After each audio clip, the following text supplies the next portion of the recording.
राजस्थान में लोकसभा चुनाव परिणाम के बाद ही दोनों दलों में मंथन शुरू हो गया है। भाजपा जहां हार के कारण ढूंढ रही है, वहीं कांग्रेस 10 साल बाद प्रदेश में खाता खोलने से खुश है। विश्लेषण कांग्रेस से खेमे में भी हो रहा है कि किस क्षेत्र में बढ़त रही और कहां कमी। अगर 200 विधानसभा क्षेत्र के लिहाज से देखें तो कांग्रेस गठबंधन ने 89 विधानसभा सीट पर बढ़त हासिल की है। ये स्पेशल रिपोर्ट देखिए। लोकसभा चुनाव 2024 के नतीजों के साथ ही पार्टियों में बैठकों और मंथन का दौर चल रहा है। राजस्थान में इस बार भाजपा सभी 25 सीटें जीतने की हैट्रिक बनाने से चूक गई। 25 लोकसभा सीटों में से भाजपा को 14 सीटों पर जीत मिली, जबकि कांग्रेस ने 10 साल बाद खाता खोला। इंडी गठबंधन 11 सीटों पर जीता। भाजपा को पिछले लोकसभा चुनाव के मुकाबले 11 सीटों का नुकसान झेलना पड़ा। कांग्रेस को पीसीसी चीफ गोविंद सिंह डोटासरा के शेखावाटी क्षेत्र और पूर्वी राजस्थान में सबसे ज्यादा फायदा मिला। प्रदेश में बीजेपी हैट्रिक से चूकी। 25 लोकसभा सीटों में से भाजपा को 14 सीटें मिली। कांग्रेस गठबंधन ने 11 सीटों पर कब्जा जमाया।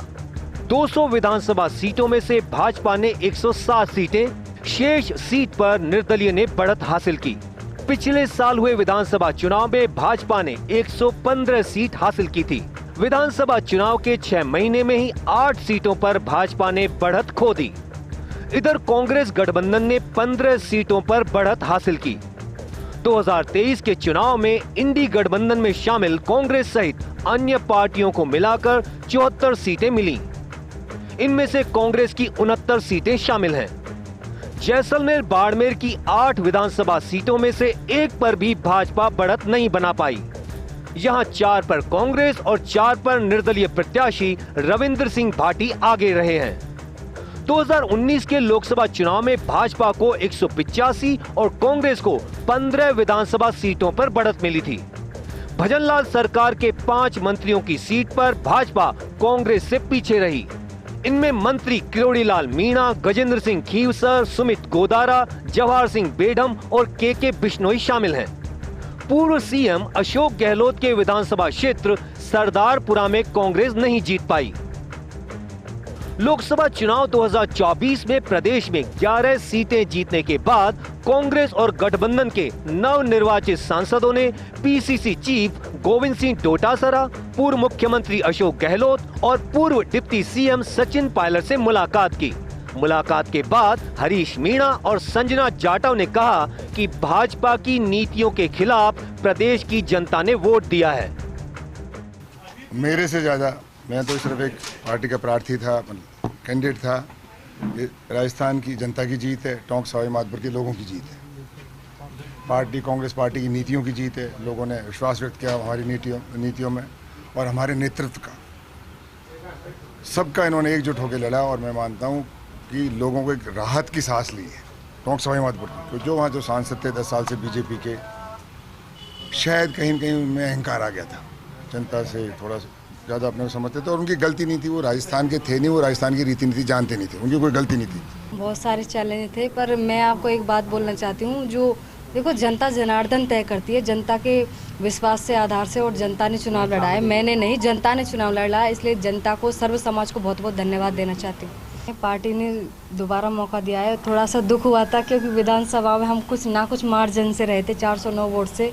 पार्टी ने हारा हुआ ना समझते हो मुझे दोबारा मौका दिया, उसकी उम्मीदों पर मैं आज खरी उतरी हूँ। कांग्रेस ने सीकर के अपने मजबूत क्षेत्र में इंडी गठबंधन के उम्मीदवार को मैदान में उतारकर बड़ा दांव खेला था। 6 बार लोकसभा चुनाव हार चुके कॉमरेड अमरा राम को कांग्रेस ने सीट दी। अमरा राम ने 72,896 वोटों से जीत हासिल की। अमरा राम ने सीकर सीट पर भाजपा के प्रत्याशी और 2 बार के सांसद सुमेधानंद सरस्वती को हराया। सीकर लोकसभा क्षेत्र की 8 विधानसभा में से 6 विधानसभा में बढ़त हासिल की। भाजपा के 2 मौजूदा विधायक के क्षेत्र में भी अमरा राम ने बढ़त ली। सबसे बड़ी लीड इंडी गठबंधन को धोध से मिली। इंडी गठबंधन ने भाजपा से 30,398 वोट ज्यादा हासिल किए। खंडेला में विधानसभा चुनाव में भाजपा के सुभाष मील ने 42,639 वोटों से जीत हासिल की थी। इस बार यहीं से इंडी गठबंधन ने 10,336 वोटों की लीड ली। भाजपा प्रत्याशी को मंत्री झाबर सिंह खर्रा के क्षेत्र से और चोमू में कांग्रेस विधायक शिखा मील के क्षेत्र से बढ़त मिली। जीत के बाद अमरा राम जयपुर में कांग्रेस वॉर रूम पहुंचे। उन्होंने पीसीसी चीफ गोविंद डोटासरा को बधाई दी। बिल्कुल, जनता का जो अभूतपूर्व समर्थन मिला है, निश्चित रूप से उसे सड़क से लेकर संसद तक खरा उतरने का काम करेंगे। जो कुशासन था उसके खिलाफ जनता ने बहुत बड़ा मैंडेट दिया है।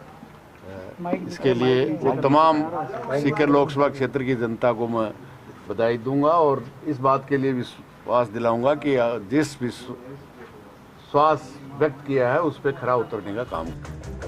पीसीसी चीफ गोविंद सिंह डोटासरा के लक्ष्मणगढ़ विधानसभा क्षेत्र में पिछले साल विधानसभा चुनाव में कांग्रेस ने 18,970 वोटों से जीत हासिल की थी, जबकि इस बार लोकसभा चुनाव में कांग्रेस को 13,165 वोटों की लीड मिली।